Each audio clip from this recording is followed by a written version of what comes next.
Jonathan, thanks very much for reading. Good morning. Welcome once again to St Barnabas Dalston. I'm Nat Charles, I'm the Vicar of the Church, and it's very good to be with you this morning. Do please keep your Bibles open to John chapter 2 on page 1064 as we go through this morning. And if you pay much attention to the news, you'll probably be aware that at the moment in the world of politics, we are in the party conference season. All of our various political parties are gathering week by week in different places around the country for a few days to gather together and talk about important things and big issues affecting the life of the country. And the most important moment in a political party conference is the leader's speech.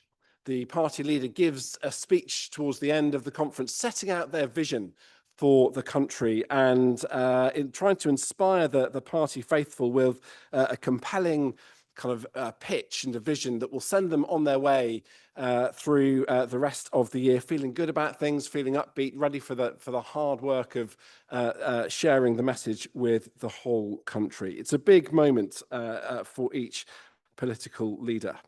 If Jesus of Nazareth were to offer a party conference speech, what would you expect him to offer?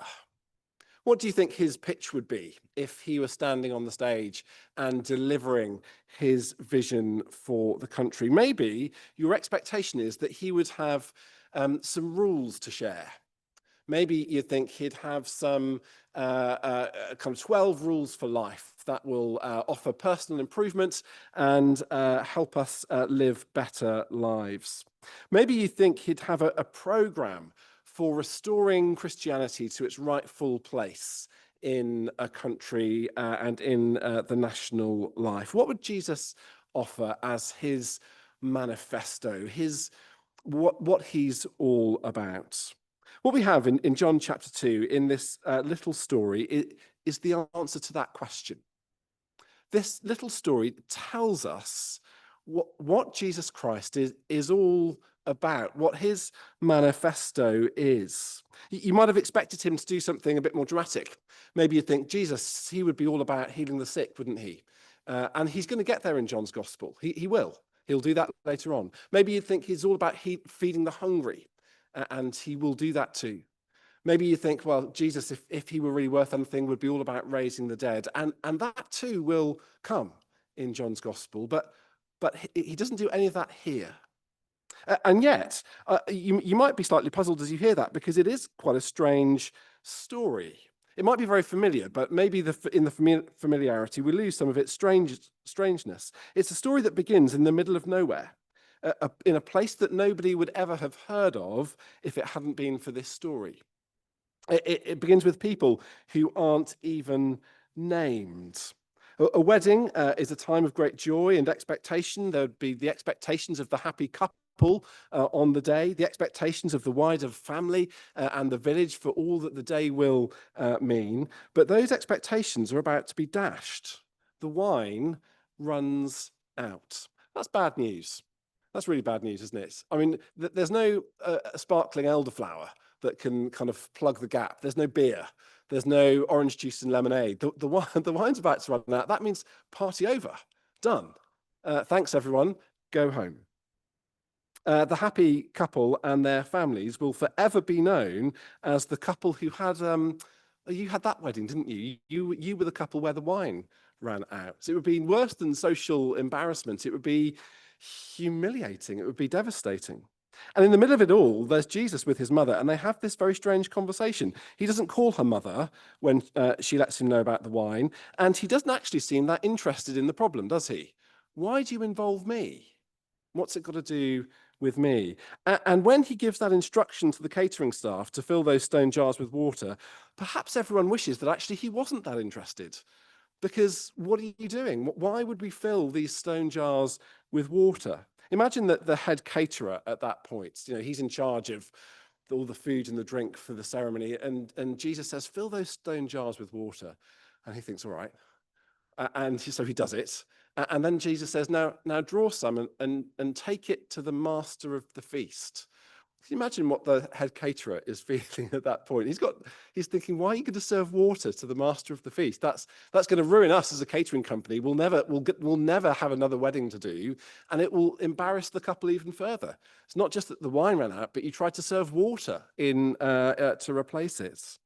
Yet the wine produced is in abundance and is the best wine that anyone has ever tasted, ever. And yet, no one knows that Jesus did it. It's all done kind of in secret. No, he doesn't get a round of applause at the end, does he? It's not that the master stands up and says, hey, everyone, Jesus of Nazareth has produced, has saved the wedding. He sponsored the wine and he's produced a whole, no, it's just they carry on with the wedding as normal. The punchline comes at the end. Have a look down at verse 11. Verse 11, this, the first of his miraculous signs, Jesus performed at Cana in Galilee. He thus revealed his glory, and his disciples put their faith in him. Verse 11 tells us two things. It tells us that this miracle is a sign. It's a story that points to a much bigger story, a story about God, about the world, and about you and I. And secondly, it's a sign about Jesus' glory. If you cast your mind back to chapter 1, if you were here a few weeks ago, we've been told that the extraordinary nature of this person, Jesus of Nazareth, is that he is the one who is God incarnate. He is the one who was God and was with God since the beginning, who comes into the world and doesn't cease to be God. And yet at the same time, his majesty is kind of cloaked. He isn't kind of, it's not immediately visible to human eyes that he is this extraordinary person. Yet this story begins to draw back the cloak a little bit. It's like as if you kind of get a light being kind of switched on for a moment and people just begin to see for the first time who Jesus truly is, that they begin to get some sense of what he's like and begin to put their trust in him. This story reveals his glory. I think there are three details that help us to get this story straight. And I think if we do get this story straight, I think that we'll see that everything that we think Christianity is about might just be turned upside down. We might just find that Jesus is promising much more than we would expect him to. He might just be promising much more than we imagine is possible. So let's walk through the story carefully and slowly together and start in verses 1 to 3 with the end of the party. Verses 1 to 3. Here's the first detail that we need to know. Have a look down at verse 1. John tells us that this all happens on the third day. On the third day, a wedding took place at Cana in Galilee. Now, John very carefully has been listing days. Look back at chapter 1. Go back over the page to 1063. And verse 29 tells us that the next day, John saw Jesus coming towards him. So that's day 2. Everything else before that is day 1. And then verse 35, the next day. So that's the third day. We think that there's another day in verse 40 when Simon Peter is introduced to Jesus. Then the next day is day 5 in verse 43. Then you need a day for traveling, which would be day 6. So when we get to the third day, since the last day, as it were, at the beginning of chapter 2, we're on day number 7. This is the 7th day of the week. And you'll know, if you're a Bible reader, that 7 and the 7th day is an important number. This is a way of John creating a kind of parallel to the Genesis account of creation. If you know, back in Genesis chapter 1, creation comes into being in 7 days. This story is about the breaking in of the world to come. This is a story that's not just about what's going on in the here and now, but is about what's going to happen and the life of the world to come. That's where we are. That's what we're going to see. But the scene itself is much more mundane. It all takes place at an ordinary wedding in an ordinary place with people who were known to Mary, the mother of Jesus, a few miles from where she lived in Nazareth. Cana is just a few miles away. Jesus and his friends have traveled up from the south to be there. And yet, weddings aren't ordinary, are they?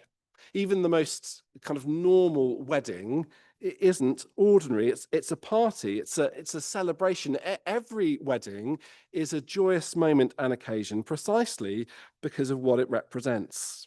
A wedding is always, each and every time it happens, a focus for all of the longings of the human heart.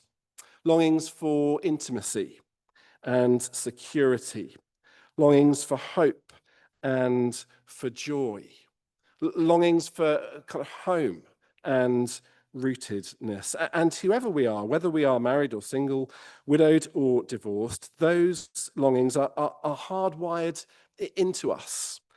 And they find their kind of truest expression, their kind of truest sort of focus at a wedding, where they're kind of made most visible. And yet, as we've seen, there's a looming disaster. Verse 3, when the wine was gone, Jesus' mother said to him, the wine has run out. And that's the end of the party. That's it. Done. Go home. Thanks very much for being here. That's it. We are all done. It's not a happy ending. It wouldn't have been a happy ending to the story. And it's a sign, I think, on a deeper level that in our current moment, in the world that we live in, none of us will find the fulfillment of our longings and our deepest desires, no matter how hard we try or how intensely we search. You might know that the song that Lou Reed, who was a member of the Velvet Underground, sang, wrote 20, 30 years ago. He sang about a perfect day. The BBC did that advert. I don't know if you remember, they got lots of different artists in to do a kind of version of this song, A Perfect Day. Maybe you know that feeling of experiencing something that you've been looking forward to for a really long time. Maybe it's a holiday, maybe a trip with friends, maybe a new job beginning, maybe a kind of new thing opening up for you. You're really excited about whatever it is that's coming down the track, and then it arrives, and it never quite meets your expectations. It's never quite the perfect day. Somehow it just leaves you still wanting a little bit more. Evelyn Underhill was a Christian writer and mystic, kind of in the Victorian age, the kind of 19th, end of the 19th and early 20th century. She was a major influence on C.S. Lewis, who was the author and academic. One of her books is simply called Mysticism. I think she was she was quite a mystic. If you find photos of her online, or the kind of, she sort of looks like she might be about to invite you to a seance. She's got that kind of vibe towards her. But in her book, Mysticism, and she is very clearly a Christian, so she wouldn't invite you to a seance, but she describes the three longings of the human heart. She says that each one of us, whoever we are, we have a deep longing for home. We have a deep longing for what she calls a soul for a soul, by which she means relationship, and a longing for purity. Home, relationship, purity. And she writes that none of them can be satisfied. None of them will be satisfied in this age and by our own efforts. And maybe you are just in a moment where that feels very close to you, where that just feels very relevant to your own situation and your own context. Maybe you are just at the moment where you have been looking forward to a perfect day and it hasn't arrived and it feels deeply disappointing. I suspect that some of us are at a stage in life where we've learned that, where that reality has just felt like it's closing in all sorts of ways. Maybe some of us have learned that even when we have received the things that we think we want, even when we have received good gifts from God, they haven't satisfied us as we thought that they would. And I think John tells us here that in this world, all of those longings, hopes, dreams, desires that we have won't be satisfied. That no matter how good a moment or a season or a day might be, we will eventually hear those words or feel the force of those words that the wine has run out. It won't be satisfied here. But that isn't the end of the story. Remember, this is a third day kind of story. So a strange conversation takes place in verses 4 and 5. Mary brings Jesus up to speed with the problem, and Jesus responds strangely in verse 4. Dear woman, why do you involve me?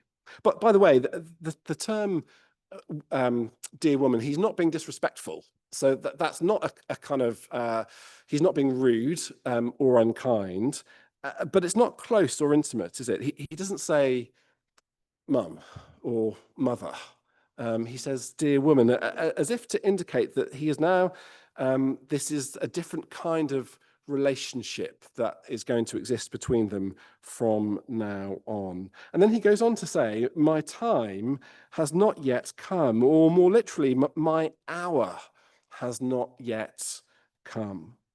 What does he mean when he talks about his time or his hour? I think on one level, it's simply a way of saying that Jesus will not do anything according to anyone else's agenda or timetable.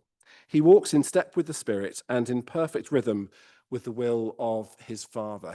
But he will not, he never does in the Gospels, move to anyone else's agenda. And throughout John's narrative, the hour that Jesus speaks about becomes a repeated refrain. We'll hear it a few times as we go through the early chapters of John's Gospel. And we come to realize as the Gospel story unfolds that the hour he's speaking of is a reference to the cross, to the time when he will be lifted up and his name is glorified. So he'll say repeatedly through the first half of the Gospel, my hour has not yet come. And when his hour does come, it is the time when he will pay for the sins of his people in his death, and the time when he will fully reveal the extent of his Father's love. So when he says here in John chapter 2, his hour has not yet come, he's saying this miracle, turning water into wine, is pointing to something that's going to be much deeper, much more significant. So it's not just about relieving the social embarrassment of this happy couple. It's not just about making sure that the party doesn't end and everyone goes home happy and content that they've all received what they should have received. No, this is going to be about something much more consequential, something much more deeper. The wine that Jesus offers depends upon everything that will happen when his hour comes, when he goes to the cross. In other words, everything that he has to offer, everything that he's about will come at a significant cost to him. And it's a cost that he will be prepared and glad to pay. Back in the 1970s, there was an Australian a millionaire, billionaire, kind of captain of industry and tycoon called Kerry Packer. He was a very successful guy. He spent time in Australia and the UK launching and developing kind of various businesses. Well, there's one story that's told about him where he was a part of a local cricket team. Being a good Aussie, he loved his cricket. So he joined with a local club in Kent or Hampshire or somewhere like that. One Sunday they'd finished a game and he and his team were back in the minibus driving around Kent and Hampshire trying to find somewhere to eat. Because it was the 1970s and because it was a Sunday, everywhere was closed. You couldn't buy any food anywhere. So the story goes that they pitch up in this little village and he goes to a hotel and the hotel says, I'm so sorry that the kitchen's closed. We can't give you anything to eat.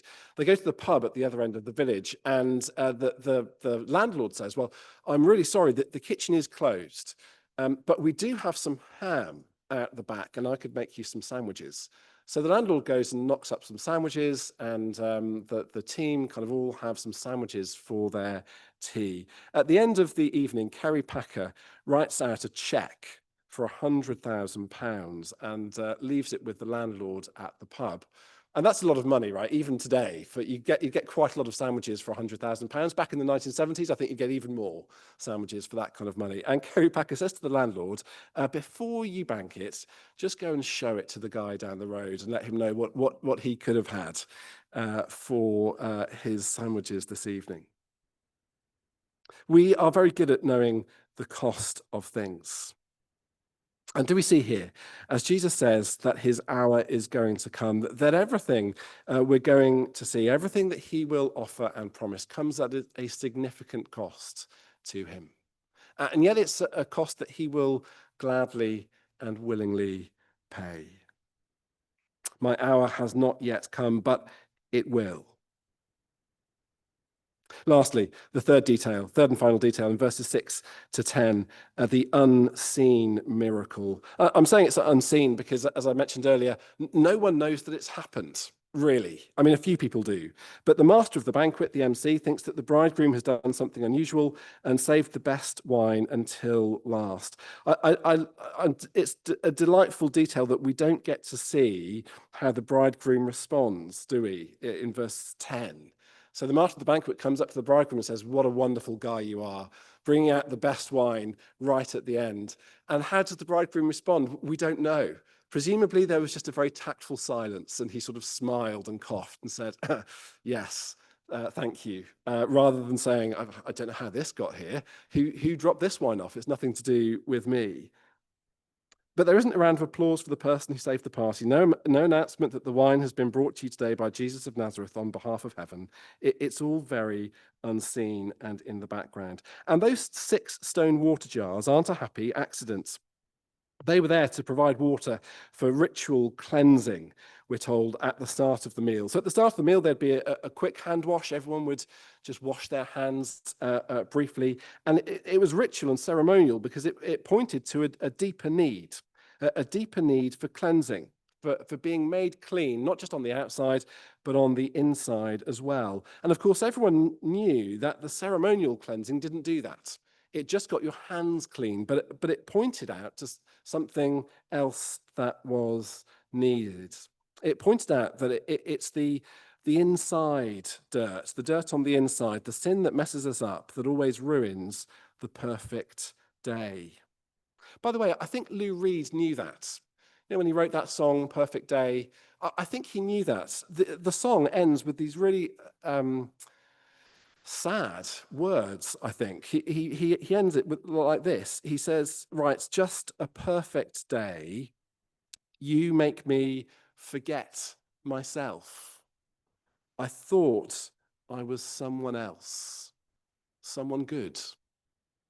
I think he's kind of really on to something, isn't there? He's saying that there is a perfect day. We all know what it looks like to have that perfect day, but it can only really be perfect if I'm not really there, or if I'm not really part of it. Because if I'm there, I'll kind of ruin it somehow. That I will bring something to it that will spoil what the day ought to be. And it's this sign that Jesus uses as a symbol for joy and changing the heart, changing us from the inside out. And there isn't just some wine, but there's wine in abundance, 600 litres or so. Wine is an image that the Old Testament uses again and again and again to describe the life of the world to come. When the prophets picture the day of the Messiah, prophets like Isaiah and Joel and Amos, that they always picture a day that's full of wine, aged wine, the best wine. That the time when death will be defeated, when sin is overcome, when sorrow and sadness will be no more, and every longing of the human heart is truly and deeply satisfied. And Jesus is saying all of that, everything that the Old Testament is pointing towards, everything that's being promised about true and deep satisfaction, about being made clean from the inside out, all of that is going to happen in and through me. Someone's pointed out that what Jesus does here instantly is what God does every year gradually. That each year in every vineyard around the world, water is turned into wine. As rainwater comes down and ends up as a grape that is then turned into wine. It happens very slowly, year by year. And what happens very slowly, year by year, Jesus does instantly. And in doing so, he focuses all of those hopes of cleansing, of purity, of joy, of relationship, of abundance, or all of those longings that we will never truly know satisfied here, are focused onto himself. As he says, this is the life of the world to come. And it will be life in abundance in and through me. Let me just close with a word to those of us who might still think that this life is the perfect day. That what we are looking for day by day and week by week as we enjoy God's good gifts, that everything needs to happen in the here and now. And the here and now will be or could be the perfect day if everything falls into place. I think the words to us from John chapter 2 would simply be to say, don't bet the house on it. Don't bet the house on receiving everything that you would like to receive or want to receive in the here and now. One day, each of us will say to the true bridegroom, truly, you have saved the best until now. That's the promise that Jesus gives us, that each one of us will say to the true bridegroom, you have saved the best until now. And it's worth holding on for and waiting for and looking forward to.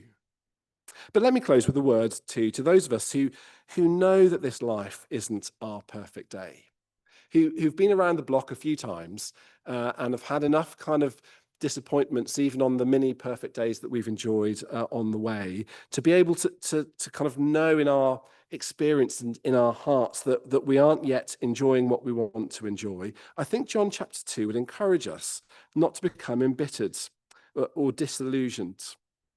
There is a kind of Christian you meet who has kind of come to that view that because life has been full of disappointments, all they can really do is tough it out until the end. That's the best option that they have got. There was a Scottish minister back in the 18th or 19th century who talked about meeting Christians who had been sanctified with vinegar, by which he meant kind of Christians who had just kind of become a bit sort of hard and brittle because they had just kind of got used to disappointments all the time. And he says, and I think John chapter 2 would encourage us to keep believing that there is joy to come. So it's okay to be joyful now, even if it isn't the full, true, deep joy that we are waiting for. It's not wrong to rejoice in all of God's promises, because we too are waiting for the day when we will say to the true bridegroom, truly you have saved the best until last. Let me close there. I've said a lot. Let me give us a moment to be quiet, to reflect, to ask the Spirit to bring his words home to our hearts, and then I will pray as we close.